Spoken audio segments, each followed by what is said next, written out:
Hello दोस्तों, welcome back to our channel. आज हम थाउजेंड्स ऑफ वर्ल्ड के 7 पार्ट को एक्सप्लेन करेंगे, मैंने एपिसोड 7 को। तो चलिए शुरू करते हैं।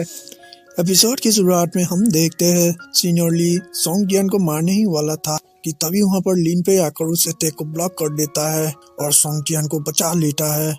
फिर लिन पे सोंग जियान को वहां से ले जाने लगता है, मगर सीनियर ली उससे रोककर उससे कहता है, लिन पे तुमने स्नेक डेमन किंग को उसे सेल से आजाद करने की कोशिश की है और इसके लिए तुम्हें सजा मिलेगी, सिर्फ और सिर्फ मौत की। उसके बाद सीनियर ली अपने स्पीयर को भी समन कर लेता है।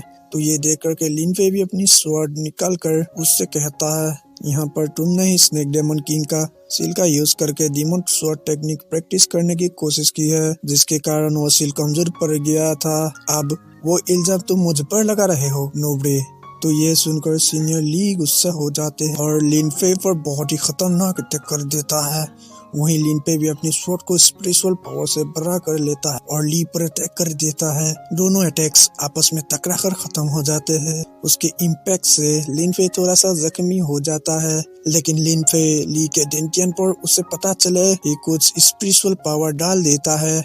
वहीं दूसरी तरफ से सोंग जियान अपने सीनियर वांग लियुआन को ले आ जाता है वहां, जिसके सामने अब ली कुछ भी नहीं कर सकता था, इसलिए वो चुपचाप वहां से चला जाता है। वहीं वांग लियुआन लिन पे से कहता है कि तुम्हें सेक्ट मास्टर ने बुलाया है। ये सुनकर सभी सेक्ट मास्टर के पास चले जाते हैं, जहां सेक्ट मास्टर लिन पे से बोलता है कि मुझे स्नेक डेमन की सील लूज होने का न्यूज मिला है और इसके लिए मैं तुम्हें रिवॉर्ड देना चाहता हूं, क्योंकि इसका रिपोर्ट तुमने सबसे पहले दिया, जिससे हमारा सेक्ट एक बहुत ही बड़ा डिजास्टर से बच गया। जिसके बाद सेक्ट मास्टर लिन पे को एक मोरी refined gold as a reward दे देता है और बोलते हैं कि तुम्हें इसे मुझेन पीक के मास्टर वू के पास ले जाना, जो तुम्हें इसे स्वॉर्ड में रिफाइन करके दे देंगे। तो ये सुनकर लिन पे वहां से उस मोरी रिफाइन गोल्ड को लेकर अपने घर आ जाता है और फिर वो कल्टीवेशन करने लगता है, जहां उस मोरी रिफाइन गोल्ड को ऑब्जर्व करने के बाद लिन पे स्पिरिट नर्सिंग रेलम के मिडिल स्टेज पर पहुंच जाता है और उसके पास आइस एट्रीब्यूट्स की पावर आ जाती है।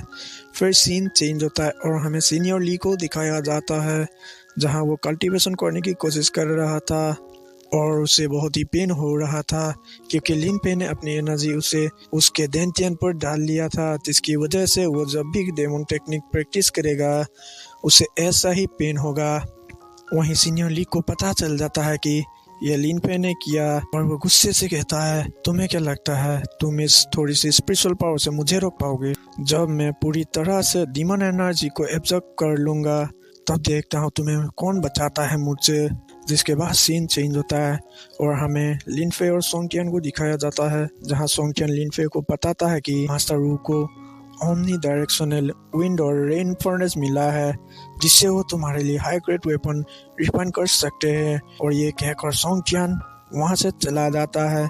वहीं ये सुनकर लिन पे सोचता है कि मैंने मोरी रिफाइन गोल्ड को पहले ही एब्जॉर्ब कर लिया है, तो मेरी स्वॉर्ड कैसे बनेगी। और दोस्तों, इसके साथ एपिसोड यहीं पर एंड होने लगता है।